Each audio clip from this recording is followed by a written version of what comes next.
डब्बा trading, grey market, box trading या फिर पैरेलल मार्केट, अलग अलग नामों से किए जाने वाला यह कारोबार ना तो किसी एक्सचेंज से मान्यता प्राप्त है, ना ही भारतीय कानून में इसे वैधता दी गई है। Security contract regulation act (SCRA) के अनुसार इस तरह का अवैध कारोबार करने वाले को 10 साल का कारावास या 25 करोड़ रुपए जुर्माना या फिर दोनों हो सकते हैं। डब्बा ट्रेडिंग ऑपरेट करने वाले मुंबई कांदिवली के एक कारोबारी को मुंबई पुलिस ने गिरफ्तार किया, जिसने डब्बा ट्रेडिंग के जरिए करोड़ों रुपए की टैक्स चोरी तो की ही, साथ ही अपने निवेशकों के साथ धोखा भी किया। हाल ही में मुरादाबाद में इसी तरह की धोखाधड़ी के शिकार हुए नीरज रस्तोगी ने मुरादाबाद पुलिस को सूचना दी, जिसमें उन्होंने अपने भाई कपिल रस्तोगी और खुद उनके साथ हुई धोखाधड़ी के मामले में 3 लोगों के खिलाफ प्राथमिकी दर्ज कराई। अपनी शिकायत में उन्होंने आरोपियों पर M6 डब्बा ट्रेडिंग का आरोप लगाते हुए अवैध तरीके से रुपए के लेन देन करने, उनकी मूल्यवान धातुओं को हड़पने, धमकाने और अपने भाई कपिल को डब्बा ट्रेडिंग के जाल में फंसाकर जबरिया पैसे वसूल करने और गलत काम के लिए उकसाने जैसे आरोप भी लगाए। पुलिस मामले की जांच कर रही है।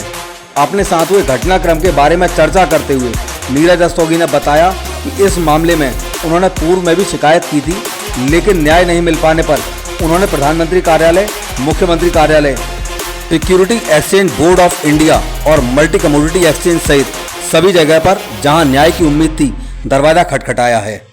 डब्बा ट्रेडिंग के मकड़ जाल में फंसकर कई लोग अपनी पूंजी तो गंवा ही बैठते हैं, इसके साथ ही अपने साथ ही धोखाधड़ी का किसी से जिक्र भी नहीं कर पाते।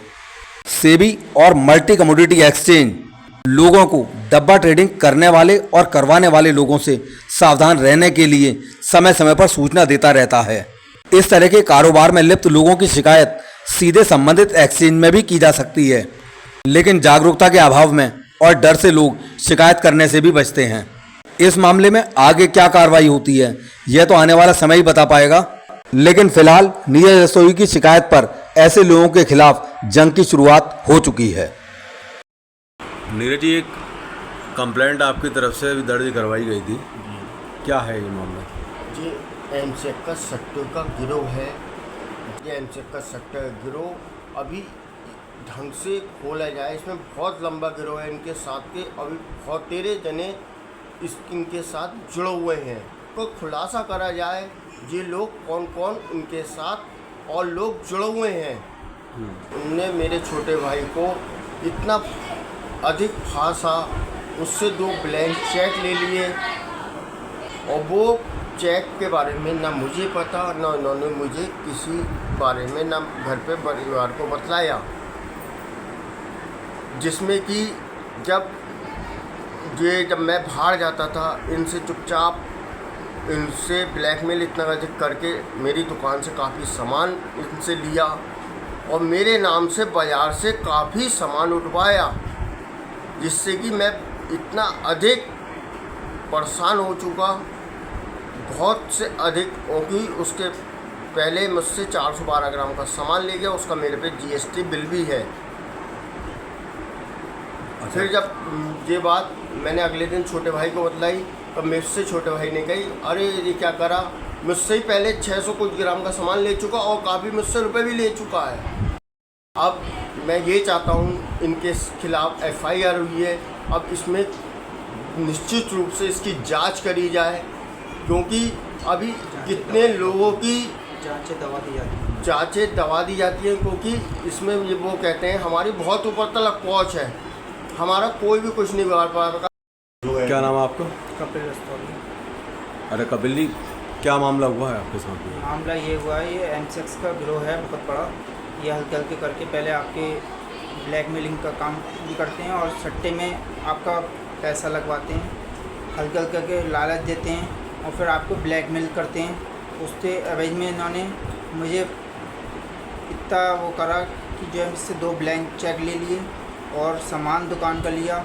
मुझे घर से दुकान तक आने में परेशानी होने लगी थी, क्योंकि ये रास्ते में पकड़ते थे मुझे कि मुझे जो है जगह रोकते थे कि मुझे पैसा दिलवाओ या सामान दिलवाओ या कुछ भी दिलवाओ। मुझे दुकान से इतना सामान देना पड़ा और बार बार ये हर रिकॉर्डिंग में मेरी रिकॉर्डिंग रख लेते थे और बार बार ये कहते थे कि अगर तुम कहोगे तो तुम्हारे घर वालों को बता दूंगा, तुम्हारे घर पे तुम्हारी वाइफ को बता दूंगा। तुम्हारे घर में दुकान के आगे आन के हंगामा काटूंगा, तुम्हारे घर पे आन के हंगामा काटूंगा। इसके एवज में मैंने हल्के हल्के करके इन्हें सामान देता चला गया। फिर मैंने इनसे जब चेक वापसी मांगे विभोर से, तो इन्होंने चेक देने से बिल्कुल इनकार कर दिया कि भैया वो तो मैं दे जाऊंगा, आपको दे जाऊंगा। हल्के हल्के टालमटोली करता रहा। जब मामला अधिक ज़्यादा वो हो गया तो 13 फरवरी के दिन 12 फरवरी को ये नीरज भैया से भी दुकान से सामान ले गए थे 412 ग्राम का। फिर मैंने जब रात को नीरज भैया से ये बात बताई तो मैंने 13 फरवरी को एसएसपी साहब को एक कंप्लेंट जाके दी। तो इन्होंने मेरा मिसयूज़ करके 19 तारीख को विभोर ने वहाँ पे चेक मेरे दोनों बैंक में लगा दिए, जिसे उन्होंने बाउंस करवाया और जानबूझ के कि जो है ये हल्के हल्के करके व्यापार से हटते चले जाएं इनका, क्योंकि पूरा ग्रुप है और उनका हमारा कारोबार पे नज़र थी। हमारा कारोबार सब जीएसटी पे है और लगातार हम पे इतनी प्रेशराइज करा जाता था। बीच में फ़ोन कर करके कई बार मेरे फ़ोन तक छीन लिए गए, रिकॉर्डिंगें तोड़ निकालने के लिए उसे फ़ोन तोड़ भी दिए गए रास्ते में। अच्छा, ये जो आपने सोना दिया है, पैसा दिया, जो कुछ भी आपने दिया, तो ये किस चीज़ के लिए दे रहे थे? ये एमसेक्स का कारोबार कर रहे थे और हल्के हल्के करके इतना इन्होंने लालच दिया जिसका मुझे हर हफ्ते इन्हें हिसाब देना पड़ता था, लेकिन ये हिसाब कच्ची डायरी में लिखते हैं और मुझे हिसाब कुछ भी नहीं दिया गया। और इन्होंने बैठ के बात करने की हमने कोशिश भी करी थी, तो इन्होंने कहा था कि 12 तारीख को 4 मार्च को जब हमने घर पे बैठ के बात करने की कोशिश करी थी, तो इन्होंने कहा था सारा सामान मैंने रुपेश बंसल और बाज़ार में तुम्हारा सामान दे रखा है, मैंने तुमसे ही नहीं लिया और उसे भी वसूल रखा है।